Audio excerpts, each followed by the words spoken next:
Last week, one block down here, Dog Patch Labs. Heard of it, Michelle Fogarty? No? One block down. You launched.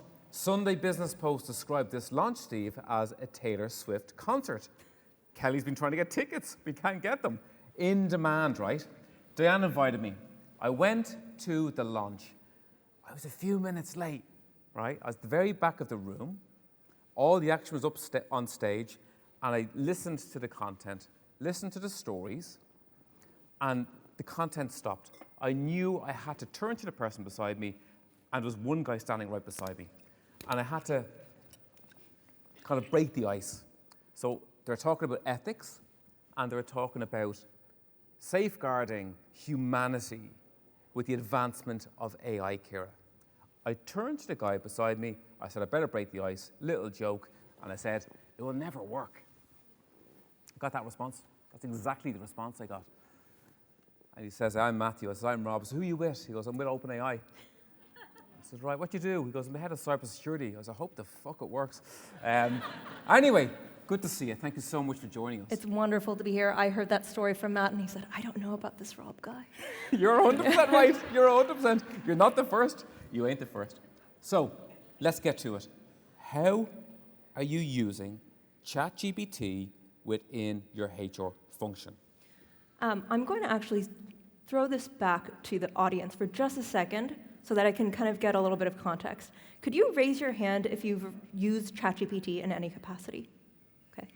Could you raise your hand if you use ChatGPT at work? Could you raise your hand if you use ChatGPT for anything other than just text, so multimodal, voice, voice to text, text to voice, images, etc., code, data? Okay, that gives me a lot of context. So talking about ChatGPT in the use of ChatGPT in OpenAI is really fascinating because we are also still learning all of the use cases of our own technology. And so we use it experimentally all over the place. Anything having to do with text, anything having to do with data, anything having to do with code, we do try to apply it. And I know that over the conversations that I've been having over today and yesterday, I know that a lot of folks are asking, what are some of the use cases, the interesting use cases that we're finding within the company? And I can give you maybe 3 categories of how we're seeing AI deployed. One is kind of what I would call the areas of removing mental detritus. And that's around automation, that's around kind of enabling kind of smoother, faster functioning. So for me, this is removing the terror of the blank page. I hate a blank page. And we have blank pages all day long, right? You need to write a JD, you need to write interview questions, you need to write performance reviews. And just getting a start with AI is very helpful. Also in this category, it's very interesting. I actually didn't realize how many of my people are building really interesting capabilities with this technology. There's a recruiting coordinator on my team. All day long, he has to deal with scheduling requests that come in with blocks of time that the candidates are available for, in prose, in paragraphs, in many different time zones. And so he built a custom GPT just for himself called Availabot. And he doesn't know any coding, just natural language. You can take just natural language text, whatever format the candidate or even the EAs use this for executive scheduling. You get it in prose, scheduling saying, okay, I can do from 3 to 7, I'm in London, and on Saturday. Put it in, and this Availabot outputs beautifully formatted, very standard formatting of those availabilities in Pacific time, which is where this person is located. And now that seems very small, right? But it does remove this kind of, okay, I need to translate what's London time. And okay, Saturday, that's March what? And now I have to go to time and date and see what that time is in Pacific. He just built something that can do this action that he does tens of times a day and automates it. So a lot of this kind of like enablement, this removing this work that is not the most valuable use of their time. Another big category is acceleration. accelerating skills development. This is really exciting to me, especially given the conversations that we've been having today. Because ChatGPT is so accessible, constantly accessible, and because it contains so much general knowledge, I'm finding that a lot of my team members are using it to accelerate their own skills or the skills of their teammates. So we were just talking about how everyone's awful at selling. One of my recruiters built a GPT, a custom GPT, that trains people on how to develop their personal OpenAI pitch. And that's not just good for recruiters, that's great for interviewers as well. We want all of our interviewers to be selling their personal story of why they joined OpenAI, right? And this GPT helps them do that. And say there's somebody else in another organization in the company who wants to become a recruiter, that's a great way to learn how to sell OpenAI. Another great story. I have an HR team member. He works in comp, and he's a whiz with Excel. He taught himself SQL at some point. And we were trying to do something really complicated with our comp model, and he couldn't figure out how to do it in Excel. He went to the finance team. None of them could figure out how to do it in Excel. And I thought this was going to be kind of a 2-month-long project. We have to work up a working group to figure out how we're going to solve this problem. And we set this meeting. I went to this first meeting, and he said, I solved it. He said, I asked ChatGPT to output a Python script for how to do this.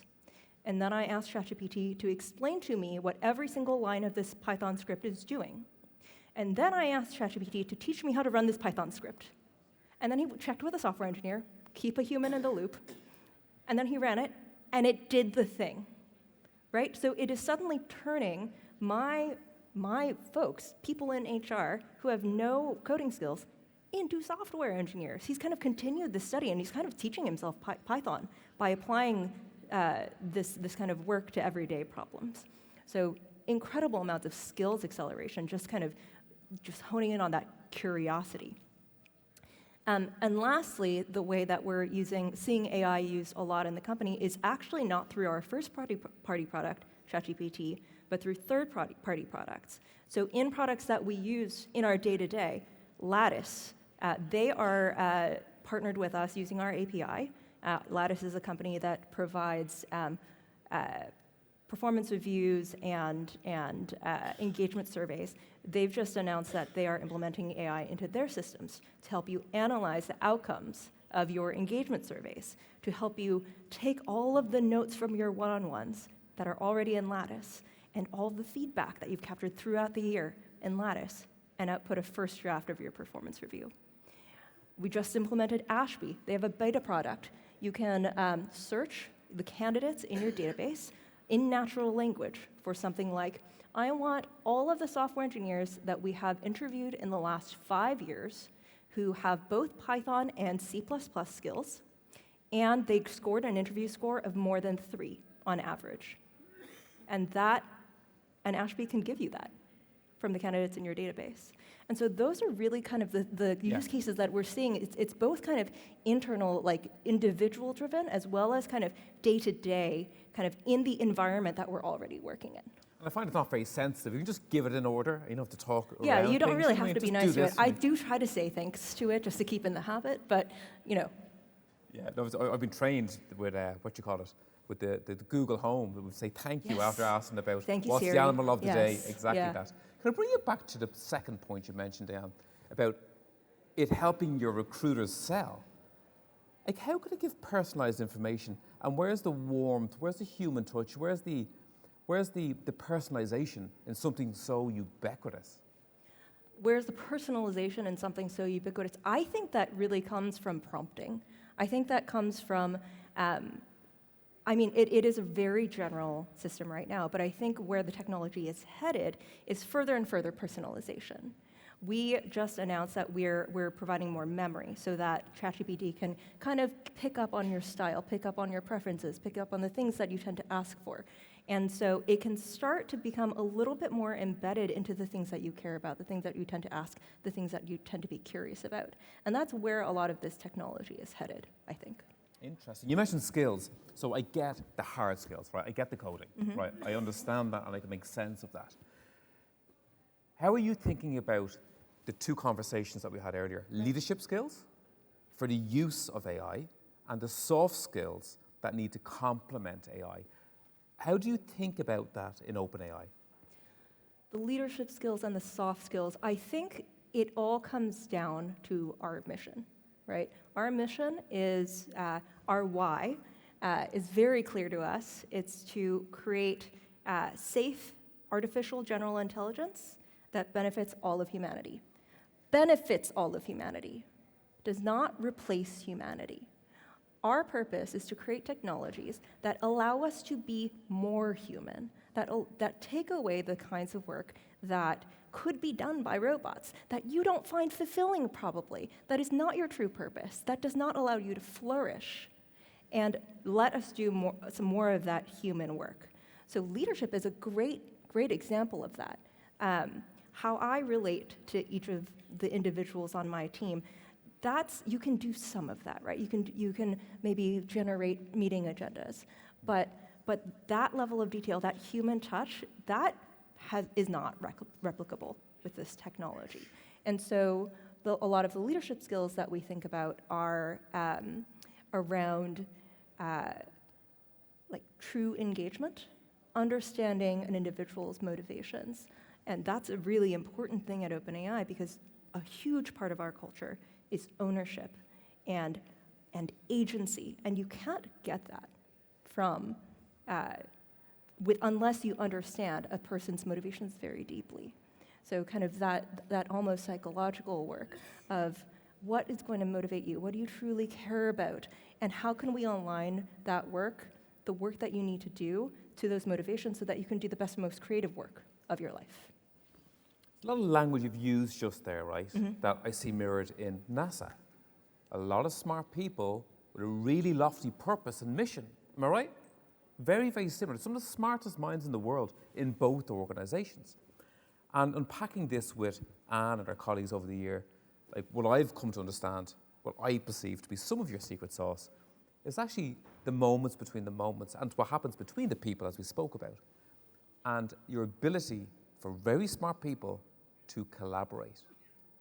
The mission drives that, but also like values and actions, like assuming positive intent. That's right. To propel, to allow failure. That's right. Failure, what's it stand for, AJ? First attempt at learning, and to appreciate and take the learning from failure. So how do you put systems in place? How do you incentivize testing and allowing people to fail, to learn, to improve? I think that incentives, that word you just said, that is the superpower in how you build systems for any desired behaviors in an organization. I learned this from Sam. He says that setting incentives correctly is the superpower. If you set incentives correctly in your organization, 90% of your work is done. Because if you've set the incentives correctly, most people will behave logically according to those incentives. So, for example, a thing that we're known for is innovation. Right? This is something that I get asked a lot. How do you create a culture of innovation? And this is something that we really struggled with. Performance for research. How do you measure performance in research? Research is very tricky because the normal way you measure performance is how many positive results do you have? Like how many positive impacts have you had? But if you think about it, research is inherently unpredictable. It's science. Research is the act of finding out what is true. And you can do everything correctly. You can set up your experiments correctly. You can be very, very rigorous. And the result is negative, right? And so if I set an incentive of you have to have a lot of positive results, then what happens? Then my folks go for small, incremental positive results, things that they're most likely to get positive results on. And that's not what we want. What we want is big, bold bets, big swings. And so we've set incentives, at least kind of in the early and mid-career, around rigor of experimentation, around taking feedback from those more senior than you who have great research taste, and being able, those soft skills, as well as hard skills. I will say that research experimentation design is a very hard skill. And we actually say in our performance expectations, you have the perseverance to go for years without a positive result if you think that that is the right thing to do, if you think that there's something there. The person who was the first author on GPT-1 and GPT-2 just did it himself for 2 years. Not many people believed in it. And see what it's gotten him. And you have to incentivize this kind of the behaviors to learn, right? To learn from those who have had positive results before you, to kind of refine that taste, refine those behaviors. But you also can't incentivize kind of, you have these creative people, you have these brilliant people, you can't get in their way by saying, you need to show me results every quarter. And that's one of the things that we really learned about kind of designing our people systems. It's interesting, right? So giving permission to persevere. That's right. Incentivize the behavior you want. That's right. So that creates conditions for what you're doing. Can I just zoom out of that point for one moment? Sure. So 2 things happened in recent months. So we all know the story of Sam, the CEO, leaving and coming back. You know that story? Back in November, okay? So he left. The employees revolted. They wrote a letter. He was reinstated. The board was by and large sacked. From my perspective, it was a point in time that I mentioned to you when we were chatting, Diane. Did the pendulum shift from shareholder supremacy to employee supremacy in one moment in time last November? It was a fascinating moment, I think, in the working world, in the dynamic between shareholder, management, employee. He's back. This week, or last week rather, Elon Musk took a court case. He was one of the original co-founders, investors. I'm not quite sure of the language, Diane, you might excuse me. He said he put in $1 billion. A note came out yesterday from OpenAI, and it was in TechCrunch this morning, where it was said he put in 45 million, not $1 billion. And his argument was that the contracted agreement was it was to be not for profit. And he's arguing the point, Microsoft are trying to make this a commercial thing. So that's the context. Let me bring it back to your example. So you can allow time for big breakthrough moonshot moments. Conditions, incentive. Mm-hmm. If there's a treadmill effect where you're expected to perform, will that speed you up or slow you down? If there's a treadmill effect where you're expected to perform, would that speed you up or slow you down? It depends. It depends on the conditions that you've set, right? There is a lot of pressure on us at the moment. It is a year of competition. Gemini just launched their models. Mistral here in Europe.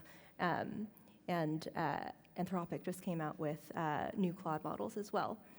I think the conditions that we've set, though, are quite healthy for allowing us to get on this treadmill in a pretty healthy way. So what does that mean? Coming back to our why, our mission, the inherent things about OpenAI. Our mission is to create safe AGI that is beneficial for all of humanity. It's a very difficult thing to do. Yeah. It's a very difficult mission. And so we of course just need really brilliant minds working on this, doing their most creative work. Pinch them from NASA. You get them from NASA. Right? We actually have great luck teaching physicists and astrophysicists machine learning, just saying. Where was I? Oh, and you have to remember, OpenAI is not has only existed since 2015, late 2015, and at the beginning, everybody thought we were crazy, right? We were not one of the big tech giants. Nobody was working on AGI. Everybody thought that AGI was a pipe dream, and we couldn't pay like the tech giants. So when you take these two conditions of we have this very difficult technical mission, but we don't have the fame, we don't have the notoriety, and we don't have the pay to just hire anybody who's just kind of brilliant at this work, what do you get? You hire people who really feel something for the mission. that are really intrinsically motivated, not extrinsically motivated by this mission. And so our first employee base, I mean, many of them had to take pay cuts in order to join OpenAI. That is a very meaningful thing because they really connected with this thing. They wanted to create this thing for all of humanity. And that's a very, very powerful thing. So we had this group of people, and they were brilliant, and they were very dedicated. And they wanted to build, and there was a lot to build, and they wanted a lot of ownership. But you can't get ownership without trust. Right? We want people who are owners. We want people who bring their whole selves to work, who have a lot of agency. But if we as a company do not provide them with trust, then they're not going to show us that trust in return. So how do you do that? How do you build those conditions for trust, Diane? That psychological safety that we've been talking about all day. That's right. I think that the best thing to do, and the way we do it, is to think about our people processes as a product. AJ will back me up on this one. One of our values is make something people love. And that's not just about our products, that's also about our internal processes. So we've got this incredibly smart, incredibly talented, incredibly engaged employee base really early on, right? What do? We just say, I think that performance should run like this. No, we go to them, we talk to our high performers, people who are highly tenured, and say, what do you want out of your performance system? What do you want out of your compensation system? We take this pretty radically. We ask them questions about things that HR companies traditionally probably wouldn't bring to the employee base and say, what do you want? They tell us, I just want to know that I'm paid fairly, that I am paid well, and I don't want to spend a performance review arguing over whether I should get a 5% raise or a 7% raise. I don't want to spend my energy on that. I want to know how I can improve my impact. And so we build a system around those priors. And we even go to them and say, not everybody, but we pick a few employees every year and we say, what do you think of our compensation system? Here's market. Here's what we pay. Here's, P50, P75, P95. Do you think we should pay more? And they say no. Because they're owners of this company. We've given them that trust. We say, you're an adult. You say you're engaged in this company. You are an owner of this company. You own equity. You are the one who's been building this. Do you think that we should pay more? And they say no, because they say, well, this is what's good for the company. Well, if we pay too much, then people might come here for the wrong reasons. They might come here, they might rest and invest, they might only come for the compensation, and they won't be engaged with the mission. And I work here because I want to work on the most challenging problems for something that means something to me with the best colleagues who are as engaged as I am. And so they say, no, don't raise pay. Don't raise my pay. And I think that's really powerful. That's the kind of trust that we have with our employees, and that's why you saw that event. In that event, the phrase that kind of kept going around was, OpenAI is nothing without its people. And that's because we had shown them that throughout the history of OpenAI. It's not the technology, it's not the IP, it's the people who are building it. OpenAI is absolutely nothing without its people, and that would not have become a refrain. We did not engineer that. Nobody told anyone to retreat that. They did it themselves, and that's because we had given them that trust. We had given them, in return for their engagement, in return for their building, in return for their ownership, actual true ownership, something that felt like actual input into how this company was being built. And coming back to kind of humanity, you know what I saw in that event? I think a lot of people think that OpenAI is made up of like super genius robots or like beep booping around. It's really not true. I think that OpenAI is a deeply, deeply human organization. A story, I can't talk about that event very much right now. Yeah, however, I'll tell you a story about that event. So we had given everybody the week of Thanksgiving off. We like to do coordinated holidays. And this event happened, and everyone was supposed to go home, but they went to each other's homes. So they were going through this immensely stressful time in their lives. And They just wanted to be together. There was an employee who said, if you're stressed out and you need some support, come to my house. 100 people showed up, stayed for days. And they said, you're welcome here. There's a story of one of our research managers who works on audio, who also happens to be a Juilliard-trained professional pianist, was playing piano to calm everybody down. And coming back to that humanity, you're not going to get that from AI. And AI can, probably write you a custom song that tailors to your tastes. But your manager, in a moment of crisis, saying, I'm going to be with you, and I'm going to do what I can with my talent, with my skill, and play the piano for you to help you calm down. That's humanity, right? That's flourishing. Diane, you've challenged my perception. I've researched this. Mm-hmm. I've investigated this. I know you did due diligence on those to come here too. Yeah. And you've really surprised me. You've just surprised me. And I'll tell you why. I thought to do something for greater humanity is so lofty. It's really hard to ground that day to day, isn't it? Really, really difficult. And how to make sense of that. You've touched on so many threads that we've covered over the course of today that we all identify with. Your use of technology is for like efficiency gain. Yeah. It's for like 1 degree of innovation. Fix this, get that done. Get rid of the things that are a nuisance. Orders, get it done. But the real secret sauce is what happens between you. And I visualize Steve's story slide with all the movement of communication.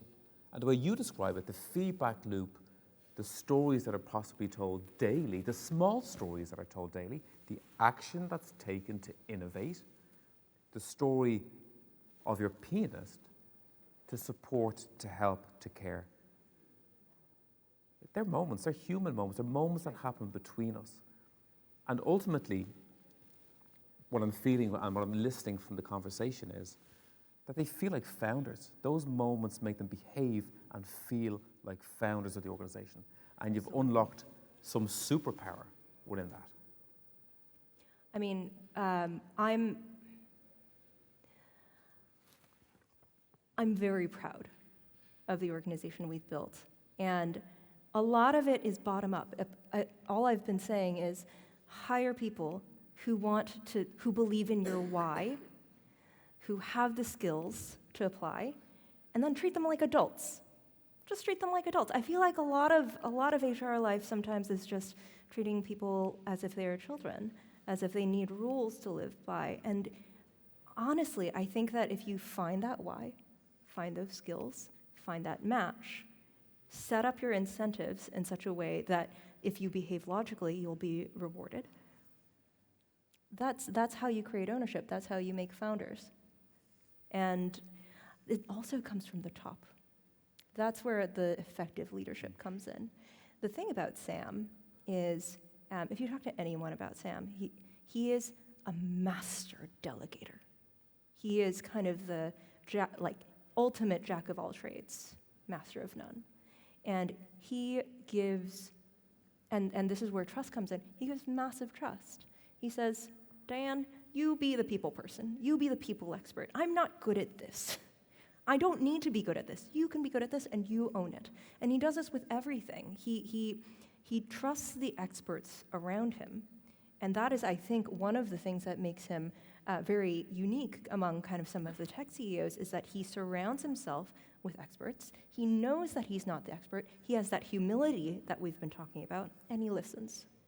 And that's how you create a culture of ownership. That's how you create a culture of founders. And that's how you have an organization that will stand up for their mission when it is threatened. You remind me of 2 things. Patty McCord, good friend of ours in Netflix. Yes. Simply treat people like adults. Isn't that right, Michelle? That's her raison d'etre. She still speaks about it. And how true is that? And that's a real power to transform. That is a classic example that we use, isn't it, of transformation. It's Netflix. And that's what I'm hearing what you're saying. The other thing, I'm visualizing Alison Darcy and how you describe Sam.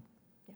I think of that skill stacking that Steve Bartlett spoke about. Like just that blend of skills, not the best at anything, but humility, like Alison spoke about, and to lead with real EQ that Angela spoke about. So there's so many threads and so many things that you've demystified for me. I have one final question for you, if you don't mind. Yeah, of course. And thank you for sharing that. I'm really surprised by what you had to say. What's next? What are you most fearful of for HR and the use of AI? And what are you most excited for in the next 12 months? What am I most fearful of? I am most fearful that I'm afraid of fear itself. I am hearing a lot of fear, uncertainty, and doubt, FUD, around AI, that it's going to take our jobs. But as you've heard from earlier today, the person who knows how to use AI is going to take your job far before AI takes your job. And I'm afraid in the HR world that we are going to allow that fear to block us from engaging in this technology. It's coming. It's already in your Gmail and your Microsoft 365.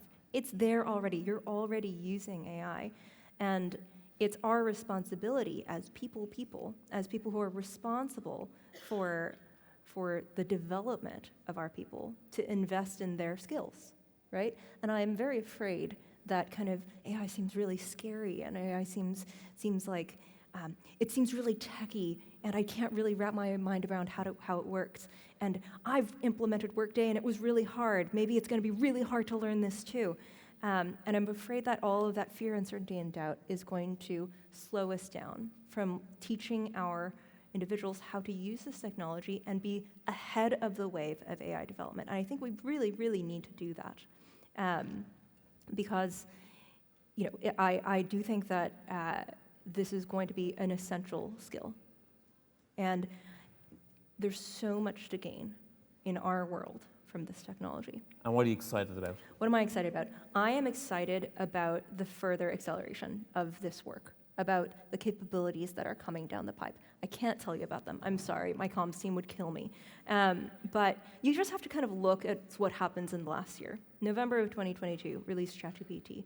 March of 2023, almost a year ago, released GPT-4, our most capable language model. Just a couple of weeks ago, we released Sora. Has anybody seen Sora?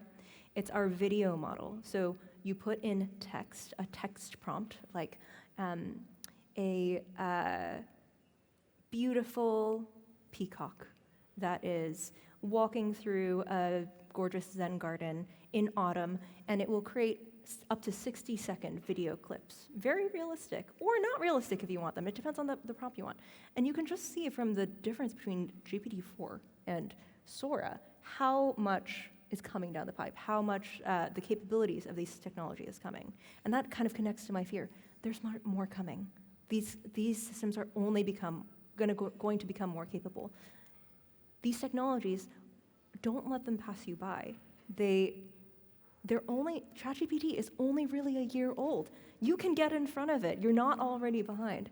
And so I'm very, very excited for the capabilities coming down the pipe, the things that are going to accelerate my team, that I can learn from, that allow me to automate away the work that, like, I'm very selfish. I'm actually a pretty selfish person. That allow me to automate away the kinds of work that I don't find fulfilling, and allow me to do the work that I feel that when I do that work, I feel as if I am thriving, as I feel as if I am totally fulfilled. I feel most human. Benefiting humanity to us means creating a lot of utility that allows us to come back to what it really means to flourish as a human. That's the place to leave it, Diane. And we're rooting for you. We are rooting for you. Thank you. And it's going to be a hard year. We're very excited about it. Best I know. Brilliant, Diane. Thank you so much.